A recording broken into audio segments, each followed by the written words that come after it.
You can't ejaculate, but you're saying you can have an orgasm. Absolutely. It's just as rewarding as if it was the old days. He then walked out the back door, let him out another exit from the rooms, and he cried all the way to the car. If the relationship falls apart, there's a good chance it was in trouble before the operation. He went to hospital and he had an erection for 7 days because the blood had coagulated at the base of his penis. We put so much emphasis on sex. There's other things that couples look for. It's mateship, it's the camaraderie, it's the walking on the beach, it's the ability to talk and laugh together. If you have to have the damn thing out, get it done. Because if it's a matter of life or death, I know what I'm choosing and I've done it. And it was 14 years ago and I couldn't be happier.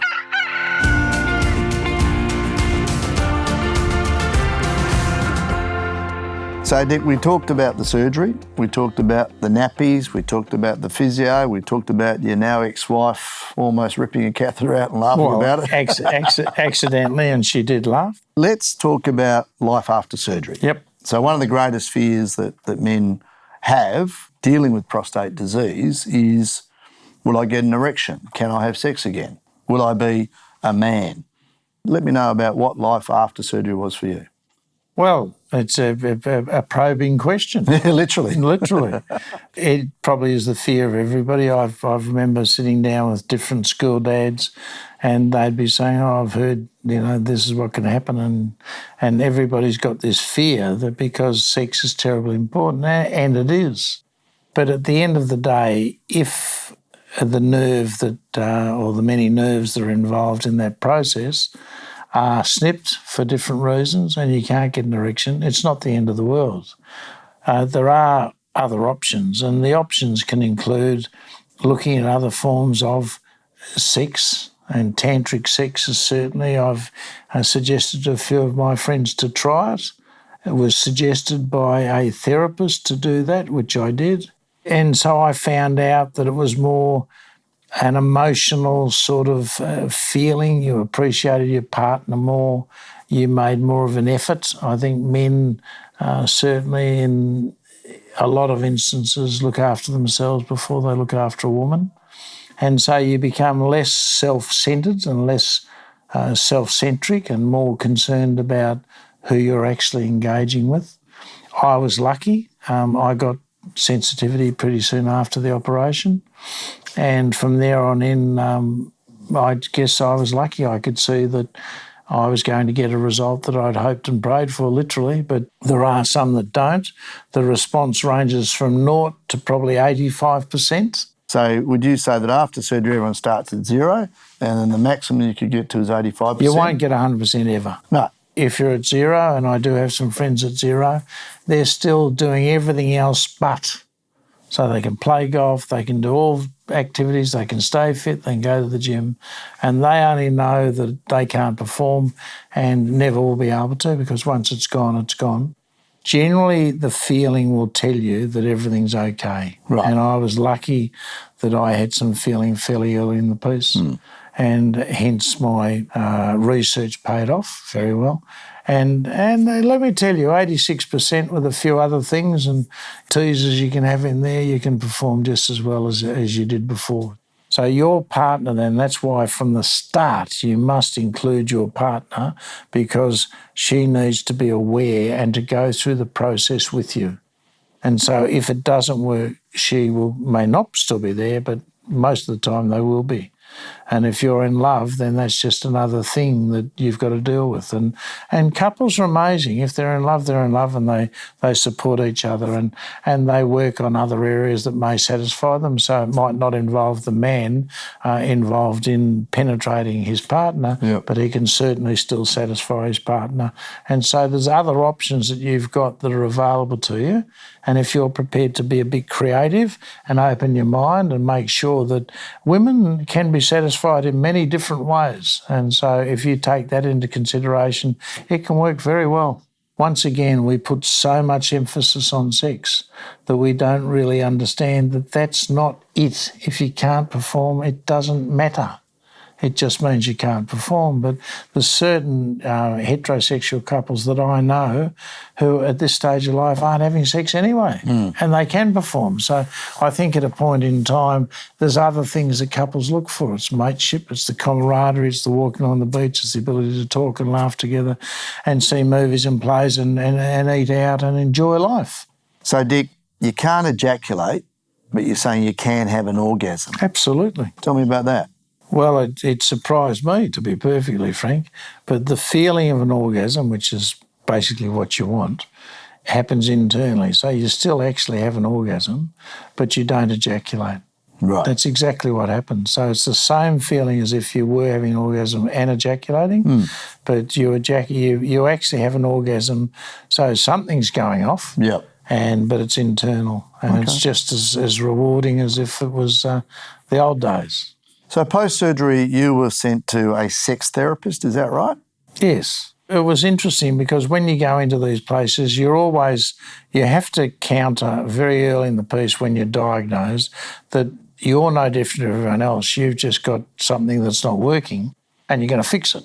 So when you go into these places, as a receptionist, you come in and tell you to see the doctor, and then he takes you into his room and he talks to you about expectations and how to deal with it, what other options you've got with regard to sex and performance, and to basically bring you to a level of accepting that it might not work. Right. And then asked if you've had any feeling, to which I said yes, and we then talked about the possibilities of this working in my favour, and under those circumstances we then moved forward. But the work that I did prior to the operation certainly helped. It was strong down there, and I just was lucky enough to meet a woman who was an attractive, well put together, well endowed woman, and she just knew everything, what to do and how to do it, and it's helped me enormously, so I'm a very lucky guy. Have you heard of instances where relationships have fallen apart? Yes. Post-surgery? Yes, definitely. And would you regard that as a potential fear factor for men facing this? I think so, but then again, you've got to be pretty grounded with this sort of stuff. If the relationship falls apart, there's a good chance it was in trouble before the operation. Sure. So that's the first thing. If the relationship falls apart afterwards, there's nothing you can do about that if it was strong before. But if it was strong before, generally the wife will stick. So prostate cancer isn't exclusively the domain of middle-aged and older men. It can happen to men in their 30s and 40s. Now, what if you're in your 30s and 40s and you know that post-diagnosis and treatment you can't have any more kids? And you've told me in the story about a mate of yours that, got injured on a footy field, and he was devastated with the news that he might not have children. Well, that's true. That's true. Blakey was playing for Sunshine in the VFA, the old VFA in those days of Victoria, and it was pretty rough and ready, and certainly not for the faint-hearted. There's no way in the world I would have gone out there. He was running through a pack in the middle, which he was prone to do, and a fellow kicked him in the base of the penis. Some would suggest it may have been deliberate, and it probably was. And unfortunately, the end result of that, and this brings probably a more humorous light, and although a serious light on that, he went to hospital and he had an erection for 7 days because the blood had coagulated at the base of his penis. Right. And much to many who visited, maybe some treated it seriously, but others found it to be a little funny, on the funny side. But at the end of it, the doctor said, look, I want to talk to you about your sexual organ. And he said, and he phrased it in that terminology, he said, the reality is you may never be able to have children. So he then walked out the back door, let him out another exit from the rooms, and he cried all the way to the car. He was distraught that his whole life was just not what he ever expected it to be. Well, 3 kids later, so he's had 3 children, he hadn't probably been advised 100% correctly. Yeah. And he assumed that that was the ultimate outcome. And it's the same with prostate cancer. You said before early in this piece that just because you've got a swollen prostate, it doesn't mean that it's cancer. And I think you have to get all of the information available to you and always think of what the positive outcome could be.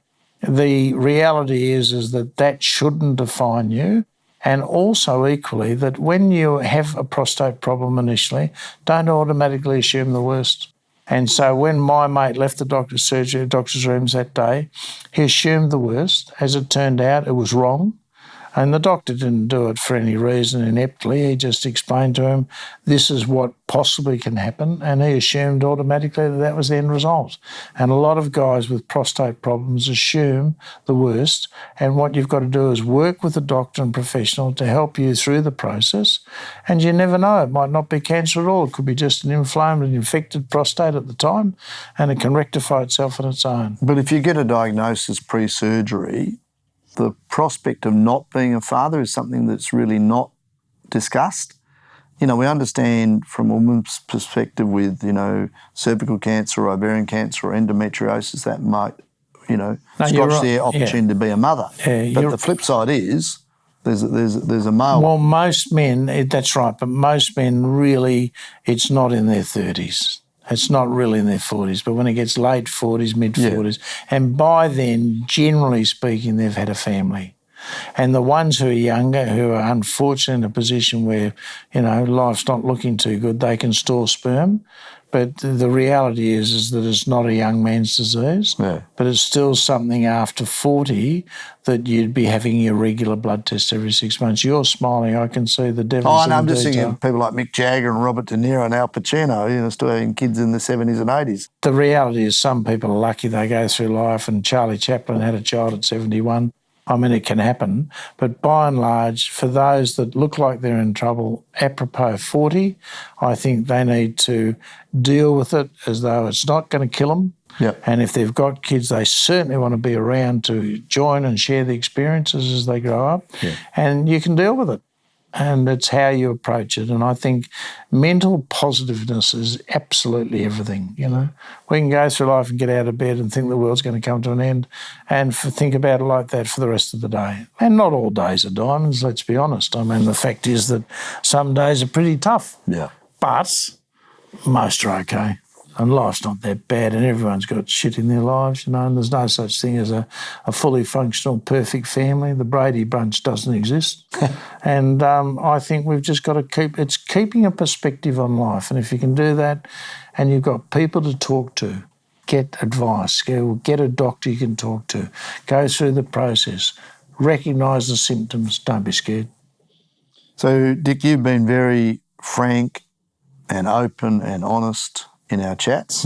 What's your take-home message for people out there, men particularly, listening to this? What would you say to them? Well, you've got a choice, and you really don't. It's important to just deal with the fact you may have a problem. Don't overthink the problem that you think you've got is worse than it is, because you don't know. Talk to a doctor. Work with the doctor. Use him as your sounding board. That's what they're professionally trained to do. And if you have to have the damn thing out, get it done. Because if it's a matter of life or death, I know what I'm choosing, and I've done it. And it was 14 years ago, and I couldn't be happier. So there's life after prostate surgery. So we call this between a cock and a hard place. What's the hard place? The hard place metaphorically can be people make it harder than it actually is. Yeah. They make the problem bigger than it is. This doesn't have to be a problem. This is something that you need to address under the circumstances to repair the damage or deal with the damage when it comes, and there's always a solution. And if it keeps you alive, it's worth exploring. We should finish on a humorous note. Yeah. I suppose the fact that we're both here is humorous enough, isn't it? Yeah. So thanks for your time. You're good chat. Good See chat, ya. mate. You got to get that finger straightened. Yeah, I do. Yeah.